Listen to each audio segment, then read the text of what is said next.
Alright, think back to when we talked about parentheses in number sentences. And parentheses tell you to do it first. Whatever's in parentheses you need to do first.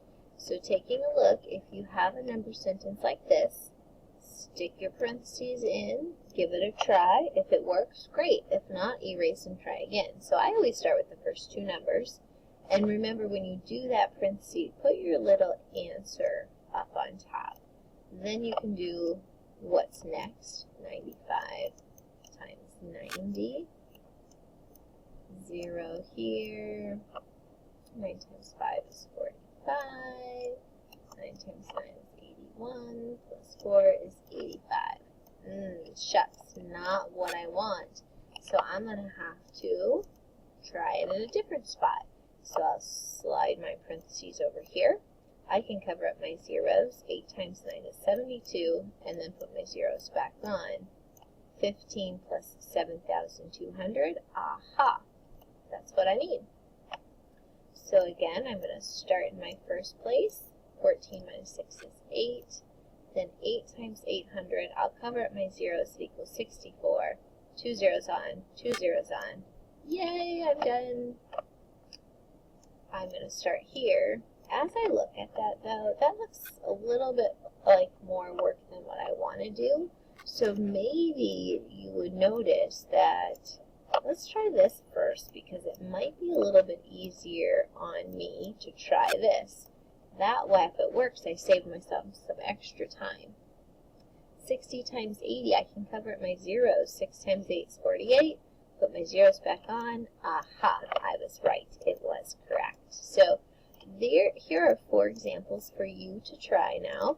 I'm going to have you do one on your whiteboard, pause the video, and then check it after you've done it. So one at a time here. Go ahead and pause and do the first number sentence. And the answers for the first number sentence, you probably tried 3 plus 7 first.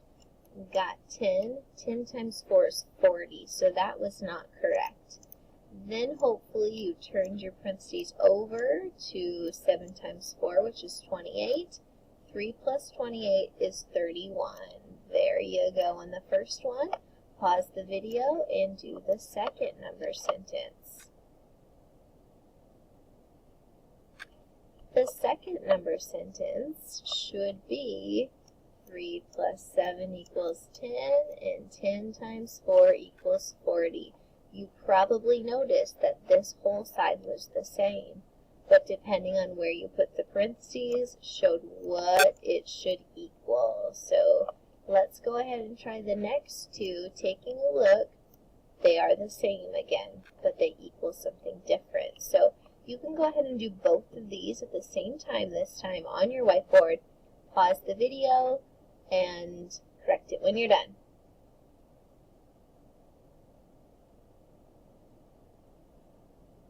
Alright, so back at it. If you tried 4 times 8, that was 32.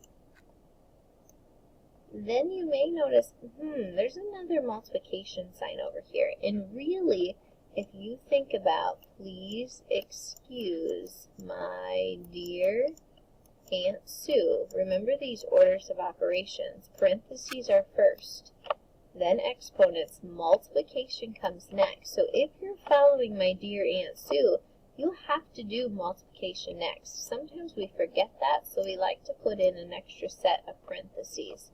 2 times 2 is 4. 32 plus 4 equals 36. That is the correct answer for this one. Next up, okay, so if we can't put it there and there to equal 80, where else could it go? Let's try the center here. 8 plus 2 equals 10. Now there's only multiplication left. 4 times 10 is 40. Times 2 is 80. Those were a challenging set of number sentences. If you got them, great. Way to work hard at it. If not, keep practicing, and they'll get easier as you go. Thank you, and I'll see you at the next video.